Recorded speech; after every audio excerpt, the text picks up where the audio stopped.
Hello दोस्तों, आज हम पढ़ेंगे माइल्ड स्टील कर्व। तो इसकी सबसे पहले कैरेक्टरिस्टिक्स देखते हैं कि इसकी कैरेक्टरिस्टिक्स क्या क्या है। It has a very high ductility, strength is approximately same in tension and compression, coefficient of thermal expansion is same in concrete, and Young's modulus is same in tension and compression.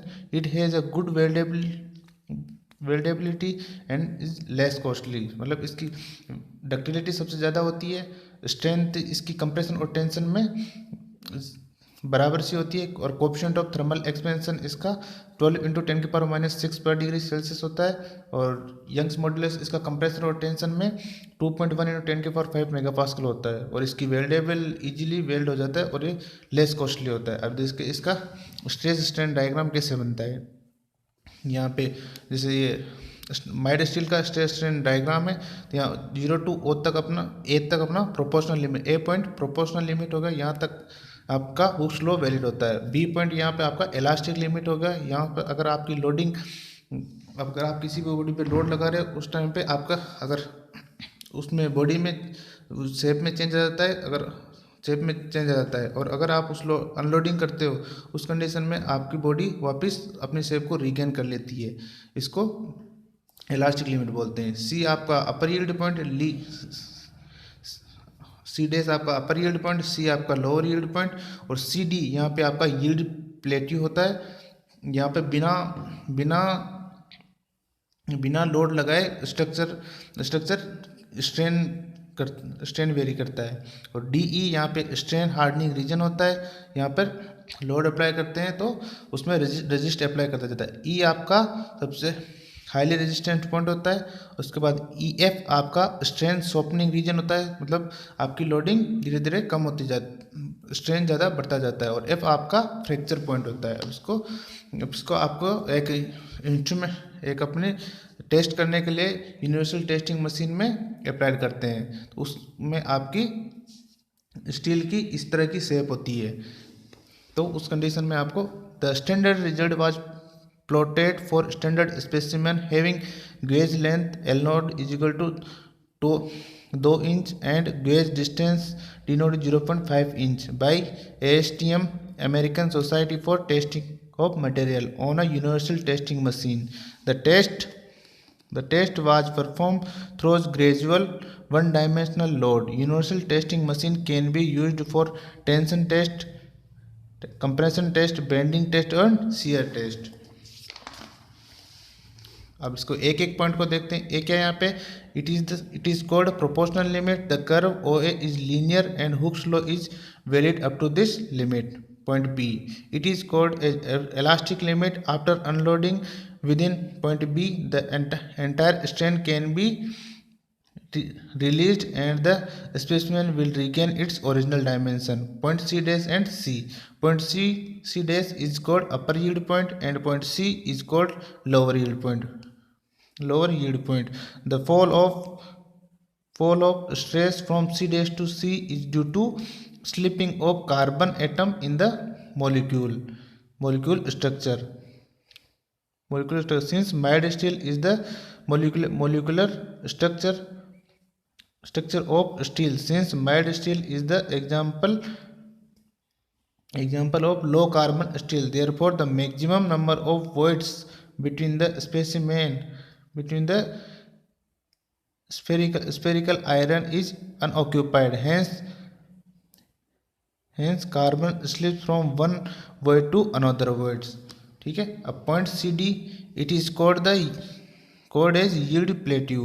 From point C, mild steel assumed to be perfectly plastic because without change in the stress, strain is continuous, and the strength corresponding to CD is known as actual yield stress.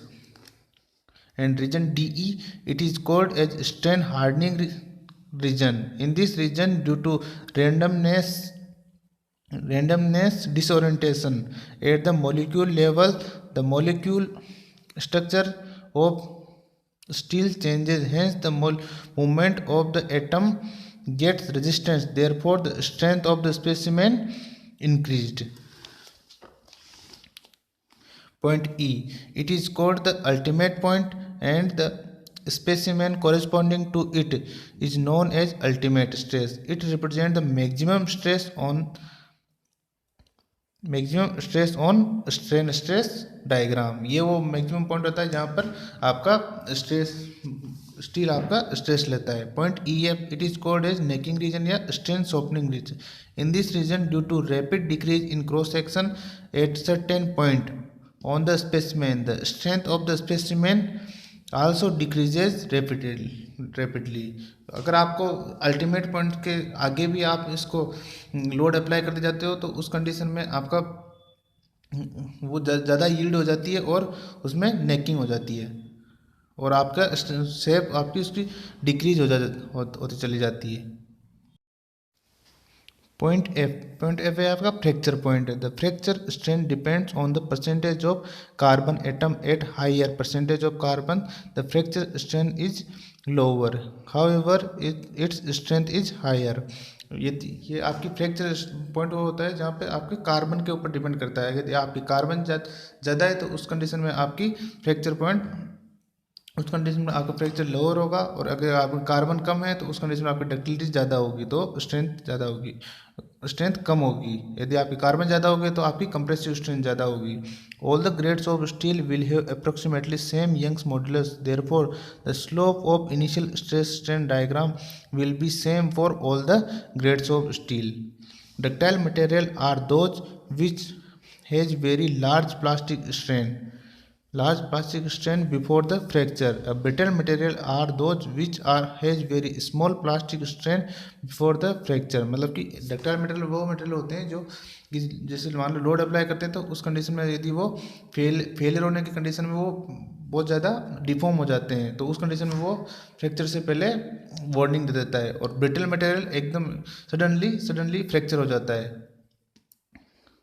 तो elastic rubber has very large elastic strain, but as it crosses its elastic limit it fails immediately, therefore it is a brittle material। क्योंकि elastic rubber एकदम उसकी जिससे condition उसकी last limit ख़त्म हुई वो एकदम से ब्रेक हो जाता है तो वो एक ब्रिटल मटेरियल है और brittle material है। The ductile material are designed on the behalf of yield point, whereas the brittle material are designed on the behalf of ultimate point। ठीक है दोस्तों, डक्टाइल मटेरियल सिर्फ यील्ड पॉइंट, क्योंकि yield होने के बाद में यील्ड पॉइंट के बाद में वो डिफॉर्म होना स्टार्ट हो जाता है और वो उस कंडीशन में वो एप्लीकेबल नहीं होता है। और ब्रिटल मटेरियल जब आप कार्बन पूरे होते हैं, जब वो एकदम अल्टीमेट उसी पॉइंट पे आके वो फ्रैक्चर होता है तो वहाँ पर ब्रिटल मटेरियल अल्टीमेट पॉइंट तक उसको डिजाइन करते हैं। अब इसकी डिफरेंट शेप है, कौन कौन सी शेप होती है। Types of stress strain diagram. ठीक है, स्ट्रेस अगर आपका लीनियर है तो लीनियर इलास्टिक कर्व है, अगर ओ बी तक जा रहा है तो, और ये non linear elastic curve second number पे, नॉन लीनियर इलास्टिक कर्व। ये आपका linear elastic with plastic curve. Third है आपका परफेक्टली प्लास्टिक कर्व। फोर्थ है आपका linear elastic with strain hardening curve, linear elastic with strain hardening curve.